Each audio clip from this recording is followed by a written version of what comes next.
Olá galera, o meu nome é Jonathan. Eu trago uma mensagem a todos que estão assistindo. Em 1889, das filosofias, das ideias em jogo, só ganhava espaço para o positivismo e o federalismo.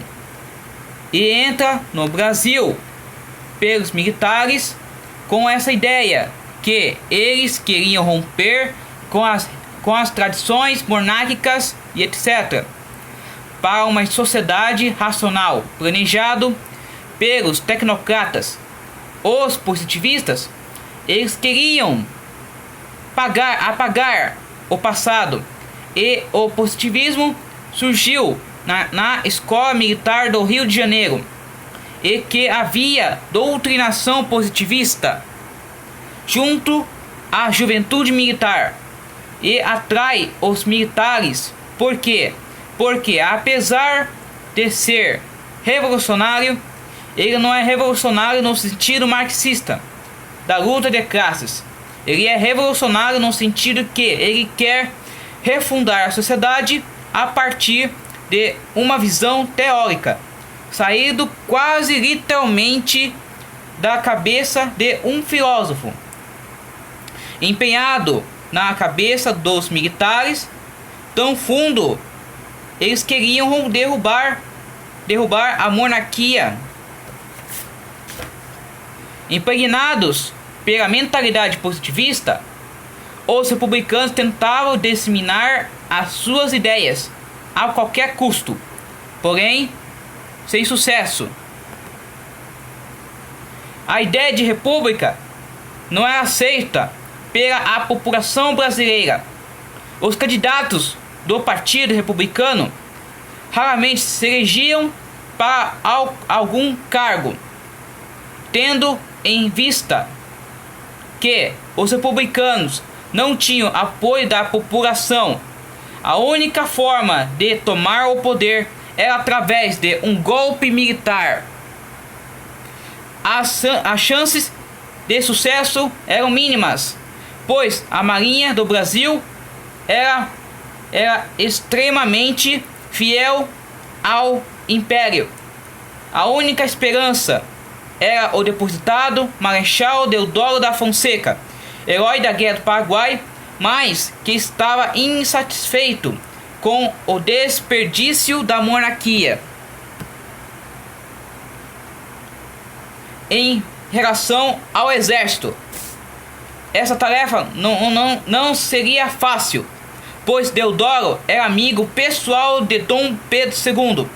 Foi quando o Major Solon Ribeiro colocou em prática uma armadilha para cooptar Deodoro. Só não fez circular uma história inverídica de que o governo havia mandar prender Deodoro da Fonseca, Benjamin Constant e próprio Solon Ribeiro. Os boatos provocaram efeito desejado. Revoltadas, as tropas se rebelaram nos quartéis. Foi quando o presidente do Conselho de Ministros, Visconde de Ouro Preto, tentou falar com chefes militares para apaziguar as situações dos quartéis. Sendo ignorado, na manhã do dia seguinte, Marechal Deodoro e suas tropas marcharam na frente do quartel-general, onde estava Visconde de Ouro Preto. Sob a ameaça, Deodoro expulsou-o do ministério, ministério.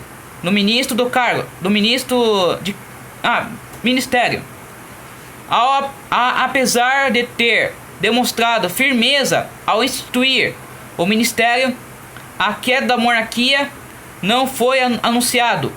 Os republicanos temiam que ele poderia se entender com o imperador, formar outro gabinete apenas para substituir Visconde de Ouro Preto. E se isso acontecesse, seria a morte do ideal republicano. Era necessário agir rápido. Em vez de se dirigir ao Palácio Imperial em Metrópolis, onde estava Dom Pedro, Deodoro voltou para sua casa e ele estava doente. Ele precisava descansar dos acontecimentos naquela manhã.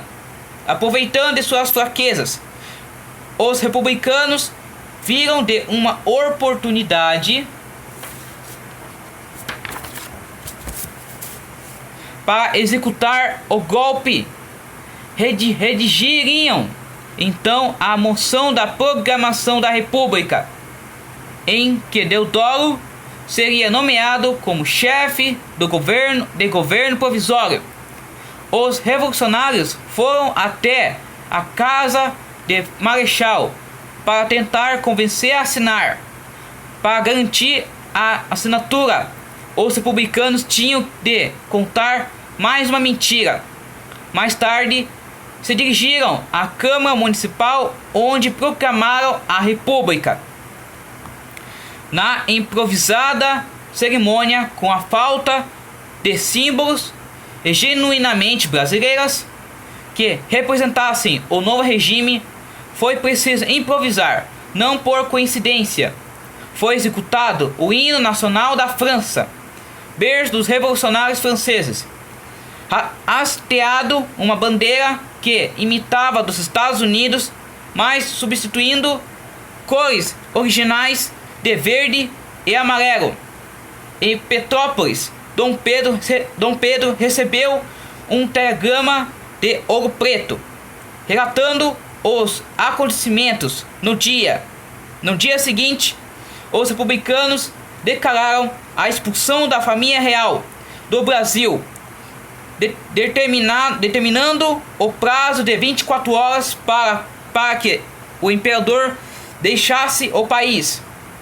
Dom Pedro aceitou o ultimato dos republicanos com frieza, temendo revoltas populares em apoio ao Dom Pedro e à monarquia.